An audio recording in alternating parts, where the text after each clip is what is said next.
Je vais te dire exactement ce qu'il m'a raconté. Parce que lui, il y est.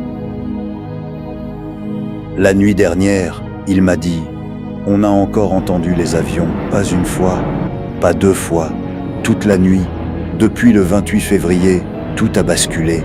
Les premières frappes sont tombées sur plusieurs villes iraniennes, lancées par Israël et les États-Unis. Il m'a dit que même aujourd'hui, ça continue. Tu sais, on ne compte plus les explosions. Il m'a parlé d'un endroit, pas loin d'un quartier résidentiel. Une frappe, pas militaire au départ, juste un point stratégique à côté. Mais le souffle, les vitres ont explosé dans toute la rue. Il m'a dit qu'ils ont vu la fumée monter, noire, épaisse, comme si le ciel brûlait, et ça, ce n'est pas isolé. En un mois, plus de 11 000 frappes aériennes ont été menées dans le pays. Tu comprends? 11 000. On ne sait même plus où regarder. Parfois, tu n'entends rien, juste un bruit très loin, puis plus rien. Et après, l'explosion. L'Iran répond aussi. Des missiles, des drones envoyés vers Israël, vers des bases américaines partout dans la région. Il m'a dit que même eux, ils regardent les vidéos des frappes aériennes, comme si la guerre faisait le tour du monde avant de revenir chez eux.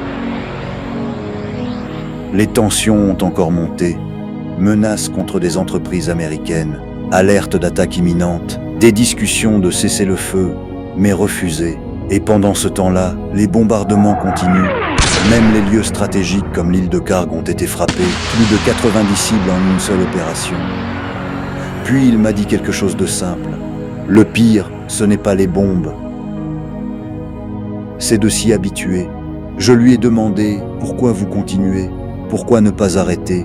Il m'a regardé longtemps et il a répondu « Parce que chez nous, abandonner, ce n'est pas perdre une guerre, c'est perdre ce qu'on est. » Il m'a parlé de l'histoire, des guerres passées, des sanctions, des années à résister. On nous a appris que tenir, même sous les bombes, c'est déjà une victoire. Tant qu'on pense comme ça, il m'a dit, l'Iran n'abandonnera jamais une guerre.